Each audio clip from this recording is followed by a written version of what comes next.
There is a strange moment that happens when you stop needing someone to understand you.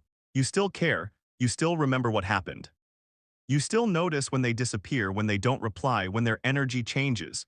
But something inside you becomes quieter. You no longer feel the urge to explain yourself.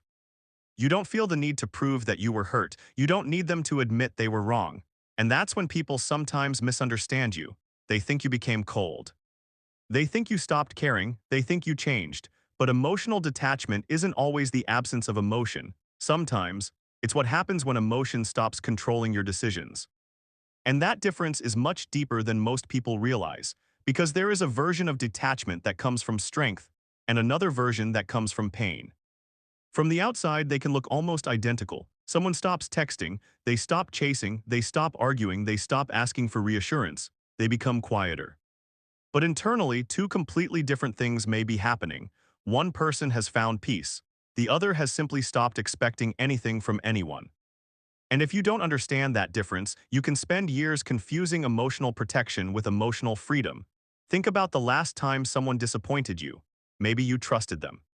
Maybe you gave them more chances than you should have. Maybe you explained yourself carefully, hoping that if you found the right words, they would finally understand. And perhaps for a while you kept trying, you checked your phone, you replayed conversations. You wondered what you did wrong, you imagined different outcomes.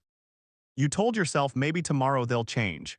But eventually something shifted, not necessarily because the situation improved, but because you became tired of fighting the same emotional battle. That's often where detachment begins, not with hatred, not with revenge, not with suddenly becoming emotionless, but with a quiet realization, I cannot control this anymore. And that realization can completely change the way you relate to people. Because when you stop trying to control another person's behavior, you begin to reclaim something you may not have realized you had given away: your emotional stability. For many people, emotional attachment isn't simply about loving someone, it's about attaching your inner state to what that person does. If they respond warmly, you feel good. If they become distant, you feel anxious. If they compliment you, you feel valuable. If they criticize you, you question yourself. If they choose you, you feel secure. If they ignore you, you feel rejected. Your emotions begin moving according to another person's behavior, and that's where attachment can become exhausting. Because now you're not simply experiencing a relationship, you're constantly monitoring it, you're watching, interpreting, predicting, waiting. You notice changes in someone's texting style. You notice when their messages become shorter. You notice when they stop asking questions. You notice when they seem less interested. And your mind begins filling in the empty spaces. Maybe they're angry, maybe they don't care anymore, maybe there's someone else, maybe I said something wrong, maybe I should text again, maybe I should give them space, maybe I should explain. Maybe I should disappear and see if they come looking for me, and suddenly, you're not living the relationship, you're managing uncertainty. That's one reason emotional detachment can feel so powerful. Because detachment reduces the amount of psychological energy you spend trying to predict what another person will do. You stop asking, how do I make them act differently? And you start asking, what do I want to do with the reality that's in front of me? That is a very different question. And it changes everything. Imagine someone who constantly criticizes you. At first, you defend yourself, you explain, you tell them they misunderstood you, you try to prove your intentions. Then they criticize you again, so you explain again. Eventually, you realize something uncomfortable. You have spent hours trying to convince someone of a version of you that they may have already decided not to see. That's when detachment can become healthy. You don't necessarily need to convince them anymore. You can simply say, that's how you see it, and move forward. That doesn't mean they're right, it doesn't mean you're wrong. It means you've decided that being understood by everyone is not a requirement for being at peace. And this is one of the hardest lessons for emotionally sensitive people to learn. You can be misunderstood and still be okay. You can be disliked and still be okay. You can lose someone's approval and still know who you are. You can walk away from a conversation without winning it. You can leave a relationship without getting the apology you deserved. You can stop explaining yourself to someone who has repeatedly shown that they don't want to understand. That is emotional detachment at its healthiest. But there's something important here. Detachment does not mean you stop feeling. In fact, truly detached people may feel deeply. They just don't automatically obey every feeling. You can feel jealous without acting jealous. You can feel angry without becoming cruel. You can miss someone without contacting them. You can love someone without chasing them. You can feel disappointed without turning the disappointment into a personal identity. That's emotional maturity. The emotion is still there, but it no longer sits in the driver's seat. And this is where emotional detachment becomes very different from emotional suppression. Suppression says, I shouldn't feel this. Detachment says, I feel this, but I don't have to become this. Suppression pushes emotion down. Detachment creates space around emotion. That's a subtle difference. Imagine receiving a message from someone who hurt you. Your heart reacts immediately. You feel anger, maybe sadness, maybe even the old desire to explain yourself. Suppression might tell you, don't care, pretend you're fine. Attachment might tell you, reply right now, make them understand. Detachment gives you another option. Pause. Feel what you're feeling, and then decide what deserves your response. That pause is incredibly powerful because emotions often create urgency. They tell you that something must happen right now. Send the message, call them, defend yourself, ask why, check their profile, look for clues, but emotional detachment creates a small space between feeling and action, and inside that space, you regain choice. This is one reason silence can become so powerful when it comes from emotional clarity, not the kind of silence designed to punish someone, not silent treatment. Not disappearing to make another person anxious. That's still emotional attachment. You're still trying to control their reaction. Healthy silence is different. Healthy silence says, I don't need to participate in every emotional storm. You don't have to answer every accusation. You don't have to correct every misunderstanding. You don't have to respond to every provocation.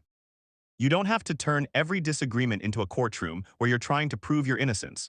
Sometimes the most emotionally mature response is simply, I understand that you feel that way. And then you continue living your life. But here's where the psychology becomes even more interesting. Why do some people find emotional detachment so difficult? Because for many people, attachment isn't only about the person, it's about what the person represents. Validation, security, belonging. Being chosen, being important, being enough. So when someone pulls away, the pain may not simply be, I miss them. It can become, what does their rejection say about me? And now the relationship has become connected to your identity. That's why rejection can feel much larger than the event itself. You aren't only losing contact with someone, your mind may interpret the loss as evidence that something is wrong with you. And once that happens, you naturally want to repair the situation. You want them back because getting them back feels like getting yourself back. This is why emotional detachment sometimes begins with a difficult question. Do I actually miss this person, or do I miss how I felt when they chose me? Those are not always the same thing. You can miss the attention, you can miss the routine, you can miss the familiarity. You can miss having someone to talk to at night. You can miss the version of yourself that existed around them. And none of that automatically means the relationship was healthy. Sometimes we aren't grieving the person, we're grieving the possibility, the future we imagined, the version of them we hoped they would become. The version of ourselves we thought we could become with them. That's why letting go can feel so complicated. You're not only releasing what happened, you're releasing what you thought might happen. And emotional detachment allows you to separate reality from possibility. You begin asking, what actually happened? Not, what could this become if everything changed? That question can save you from staying emotionally invested in potential while ignoring reality. Imagine someone repeatedly promises to change. Every few weeks the same problem happens. They apologize, you forgive them, things become better for a little while, then the pattern returns. You may remain attached to the version of the relationship that appears during the good moments, but detachment forces you to look at the entire pattern, not just the beautiful moments. Not just the apologies, not just the promises. The pattern, because emotional clarity often begins when you stop judging people by isolated moments and start noticing consistent behavior. And this doesn't only apply to romantic relationships, it happens in friendships. A friend only calls when they need something. At first you make excuses, they're busy, they've been stressed. Maybe they don't realize it, then eventually you notice. You're always initiating, you're always checking in, you're always repairing, and one day you stop, not to punish them. You simply stop carrying the entire relationship by yourself. And then something interesting happens. The silence tells you what your effort had been hiding. If you stop reaching out and the relationship completely disappears, you didn't destroy the relationship, you discovered its actual balance. That can hurt, but it can also free you. Because detachment gives reality permission to speak, and sometimes reality is uncomfortable, but uncertainty can be even more exhausting. There's another important part of emotional detachment that people rarely talk about. You become less reactive to inconsistency.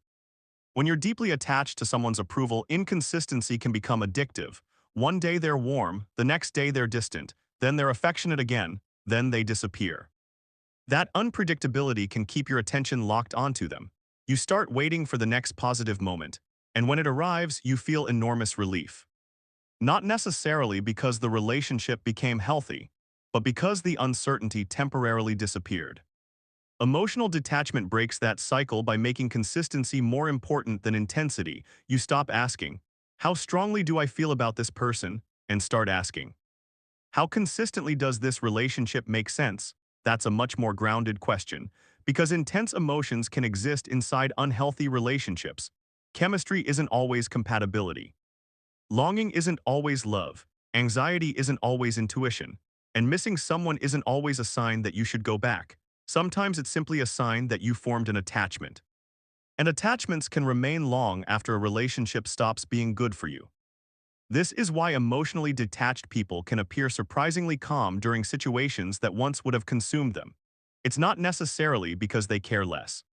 They've simply learned that feelings are information, not instructions. Anger may tell you that something feels unfair. Sadness may tell you that something mattered. Fear may tell you that something feels uncertain. Jealousy may reveal insecurity.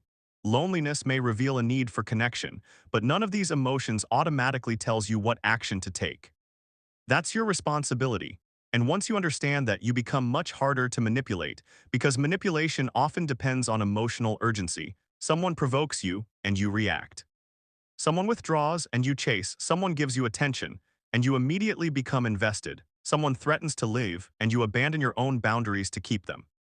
But when you can pause, you become less predictable, not because you're playing games, because you're no longer controlled by every emotional trigger, and that changes the way people experience you. They may notice that you don't argue the way you used to, you don't desperately seek approval, you don't explain every decision, you don't immediately respond to criticism. You don't collapse when someone becomes distant. You can simply say, "Okay," and mean it, but there is a danger here. Because emotional detachment can become a beautiful word for something unhealthy. Sometimes people say they're detached when they've actually become emotionally numb. They don't trust anyone. They don't allow themselves to get close. They expect everyone to disappoint them. They avoid vulnerability. They leave relationships the moment things become uncomfortable.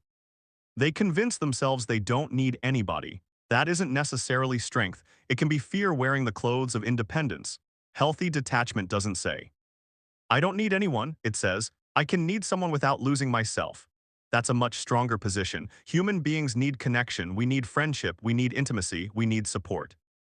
We need people who know us deeply. The goal isn't to become untouchable. The goal is to become stable enough that closeness doesn't require self-abandonment. You can love deeply. Without clinging desperately, you can trust someone. Without ignoring reality, you can give someone another chance. Without giving them unlimited access to you, you can be vulnerable. Without making another person responsible for your entire emotional world, that is the balance. And perhaps the most powerful form of detachment is detachment from outcome. You do your part. You communicate honestly, you show up, you treat people well, you make your intentions clear, and then, you allow people to respond however they choose. You can't force someone to appreciate you. You can't force someone to understand you. You can't force someone to stay. You can't force someone to become emotionally available. You can't force someone to love you in the way you want to be loved. And accepting that can feel painful at first, because control creates an illusion of safety. We think if we say the right thing, do the right thing, be patient enough, give enough, love enough, then we can guarantee the outcome. But relationships don't work that way. Other people have their own fears, their own values, their own limitations, their own choices, and sometimes their choices have nothing to do with your worth. This is one of the deepest lessons emotional detachment can teach you. Someone leaving does not automatically mean you were not enough. Someone rejecting you does not automatically mean you were unworthy. Someone misunderstanding you does not automatically mean you explained yourself badly. Sometimes, people simply aren't capable of giving what you're asking for. And that doesn't have to become a war. You can accept the mismatch. You can grieve it, you can learn from it, and you can walk away. That is very different from pretending it didn't hurt. Because detachment doesn't require you to lie to yourself. You can say, "This hurt me, I loved them, I wanted it to work, I wish things had been different, and still say. But I am not going to abandon myself trying to change what I cannot control. That's strength. Real strength isn't always loud. Sometimes it looks like deleting a message you were about to send. Sometimes it looks like not checking someone's profile. Sometimes it looks like refusing to explain yourself for the 10th time. Sometimes it looks like accepting that the closure you wanted may never come from another person. And sometimes, closure is simply understanding the pattern.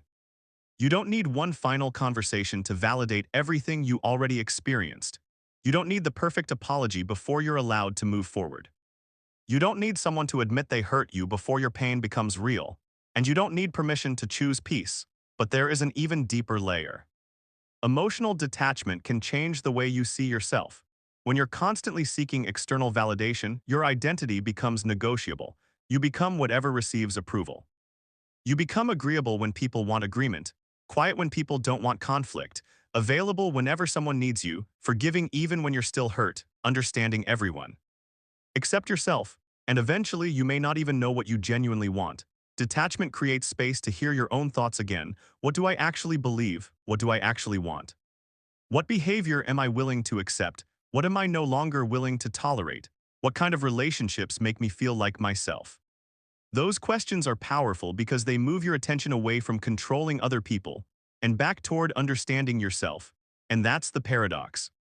The more emotionally detached you become from other people's reactions, the more emotionally connected you can become to yourself. You start noticing your own needs, your own boundaries, your own values, your own patterns. You stop asking, how can I make them stay? And start asking, is this relationship something I genuinely want to stay in? That's freedom. Not the freedom of having no attachments, the freedom of choosing your attachments consciously, because the goal of emotional maturity isn't to care less, it's to care without losing yourself. Think about that. You don't have to become colder, you don't have to stop loving, you don't have to become mysterious, you don't have to disappear from people's lives. You don't have to pretend nothing affects you, you simply learn how to feel something, without immediately surrendering your power to it. You can be hurt, and still think clearly. You can miss someone and still move forward. You can love someone and still leave. You can forgive someone and still keep your distance. You can care and still say no. And perhaps that's why emotional detachment is often misunderstood. From the outside, it can look like indifference. But internally, healthy detachment can actually require tremendous awareness. You have to notice your emotions without becoming consumed by them. You have to accept uncertainty without desperately trying to control it. You have to tolerate rejection without turning it into self-hatred. You have to accept that some people will never understand your perspective. And you have to trust that losing someone's approval doesn't mean losing your identity. That's not becoming heartless, that's becoming grounded. And there is something strangely peaceful about reaching that point. Someone can misunderstand you, and you don't feel compelled to write a 5-paragraph explanation. Someone can become distant. And you don't immediately assume something is wrong with you. Someone can choose to leave. And while you may grieve, you don't beg them to stay. Someone can dislike you. And you don't spend the entire night trying to figure out how to change their mind.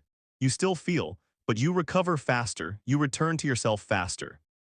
And maybe that's what emotional detachment really gives you, not the absence of pain, but the ability to return to yourself after pain, because life will always contain uncertainty.